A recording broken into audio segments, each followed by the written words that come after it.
What is Ottawa doing with ISIS fighters who returned to Canada? As we told you last week, reintegrating them.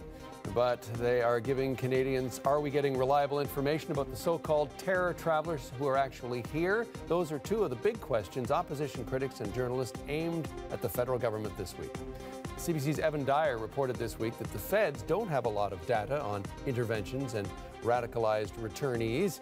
And the official opposition wanted a straight answer on how many returning jihadi fighters are back in Canada. Public Safety Minister Ralph Goodale gave that number, 60. But those are CSIS numbers from 2 years ago. So Conservative critic Michelle Rempel followed up. How many people in this situation have come in over the last 2 years, and how many are under 24-hour surveillance? Great question. Honourable Minister of Public Safety. Speaker, the fact of the matter is the number released by CSIS 2 years ago was in the order of 60, and they have confirmed that that number remains essentially the same today. Well, how well is Ottawa tracking any of this, and what might it mean for your safety? It's time for the Sunday Scrum. Joining me from Ottawa, freelance columnist Susan Riley. Morning, John. John Ibbotson of the Globe and Mail. Hi, John. And in Toronto, columnist and host of AM 640, Supriya Dwivedi. Thanks for joining all of us here today. So we said last week this might be a big issue, and it has blossomed into one, in part because of reporting by our Evan Dyer. But let's talk about the lack of tracking. Should Canadians be concerned? Supriya, let's start with you. I think we should be concerned of the fact that the government can't seem to get an accurate number out there. I don't think any reasonable person expects that the number would have remained static over a 2-year period. But I do think if we listen to some of the foremost experts, not only just considered in Canada, but really around the world and internationally, Amarnath Amarasingam, for example, of the University of Waterloo, has pegged the number of active foreign fighters in Canada somewhere within the realm of 10. So I think it's a lot less once you factor in how many of the 60 are actually either doubly counted for or perhaps comprising of women or children who don't really pose a threat. Susan, should Canadians be concerned, and how many should we be concerned about? Well, I think we should be concerned by the fact that the government doesn't appear to have a clue. I think it's fair to say they don't have a clue how many people are here. I agree with Supriya that probably, it's possible that the numbers are less, so that there's not an immediate, we shouldn't be too alarmist about it, but it is very concerning that our police forces, our security services seem so utterly inept. I thought it was interesting, if you read between the lines of Ralph Goodale's remarks this week, he seemed to be emphasizing and relying on our allies, i.e. the Americans and the British, to keep track of these people. I don't know how satisfying that is. John? Yeah, it's frustrating. When something like this comes up, usually what happens up here in Ottawa is that you have what's called a background briefing. So very senior officials speaking on background, we can't name them or anything like that. They bring journalists together and they explain the situation in considerable detail, and that informs the coverage that then takes place going forward. None of that has happened on this file, so we really don't know. On the one hand, I'm frustrated with the opposition. They seem to, both the parliamentary opposition and a lot of what you see on Twitter, the feeling seems to be these people should be locked up and the key thrown away as soon as they arrive. Well, under what law? If we suspect someone of something but we can't prove it, under what law do we arrest them? Under what law do we incarcerate them? On the other hand, people have said, well, why weren't their passports revoked? Why weren't they put on no-fly lists so they couldn't come back to Canada in the first place? Those are reasonable questions to which I have no answer. So I find the conservative fear-mongering on the one hand is not based in law, in legislative reality. And on the other hand, the Liberals are incredibly opaque in trying to describe what it is they're doing to keep us safe. Neither side is doing a very good job on this file. Susan mentioned the security forces, the police, RCMP, local police forces. Now, here's the question. If you're going to criticize them, presumably they're going to be acting on orders from the federal government. And the other aspect of this is, what other crimes should Canadians want to put up with if you're going to devote the manpower, and it is substantial manpower for each individual, 24 hours? Do Canadians want to make decisions about what their law enforcement individuals should be after in this country? Supriya.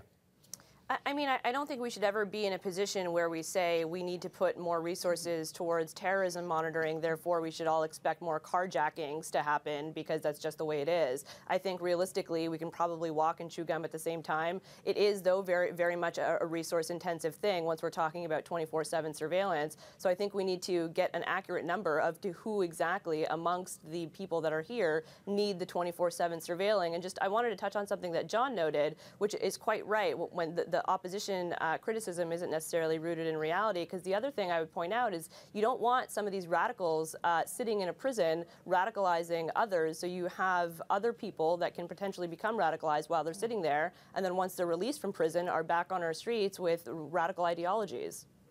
Well, I'm going to defend the official opposition, the Conservatives, for once. I think they're hitting on a lot of questions that a lot of Canadians have, and I don't think the answers have been at all satisfying. So, whether they're being alarmist, so far I wouldn't say so. There's always a danger that they'll tip into that, but I think they're asking very legitimate questions and not getting very satisfactory answers. And yet, John, Bob Paulson has said that they have had to let many organized crime investigations go by the wayside simply because, to focus on potential terrorism, simply because of resources.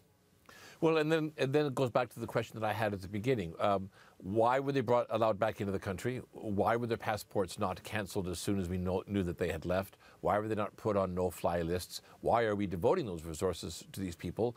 On the other hand, I'm told that some of them are children who were born overseas to women who left to, to become part of the ISIS movement. Obviously, those children aren't responsible for what their mother or their parents did, so we need to figure out how best to integrate them back into Canadian society. It's a difficult question, and the best way to handle it is for everybody to be open and transparent and forthcoming with real information instead of the kind of opaque, we can't really tell you what's going on but trust us attitude that we're getting from the government, and the kind of, oh my God, we have terrorists running around in the streets straight from Syria attitude that contrary to Susan, that I think that Andrew Scheer is doing for the Conservatives. Ralph Goodale has said, though, that there are tools to deal with this. Let's have a listen to the Public Safety Minister. That may be investigations, it could be surveillance, it could be lifting passports or putting them on no-fly lists. In almost every case, we will want to be collecting evidence, particularly from the battlefield, to be able to prosecute if that is possible under the criminal code. Okay, short answer from everyone. Are we confident that he's and his people are doing the best that they can? Yeah, but the best that they can is not good enough. I mean, their problem, I don't think that, I think it's a false choice to say you either go after carjackers or you go after terrorists. The problem is staffing, and it's been a problem for a very long time. They don't have enough people in the security agencies who are familiar with the culture and the languages of some of the jihadists.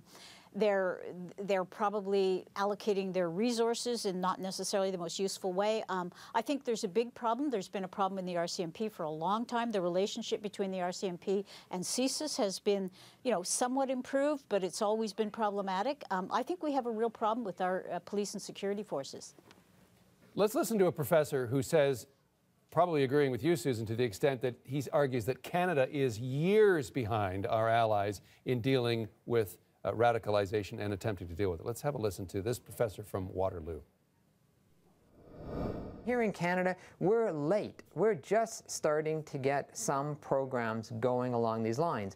In Montreal, we have an effective program up and running, but that's courtesy of the Quebec government and the City of Montreal. The trouble is, I'll be honest here, the previous Conservative government knew about all of this, but had little or no interest in following up on it. So Canada is late. We're getting into this game a good 5 years too late. Okay, plenty of blame rather to go around, according to Professor Dawson. Supriya, how far behind are we?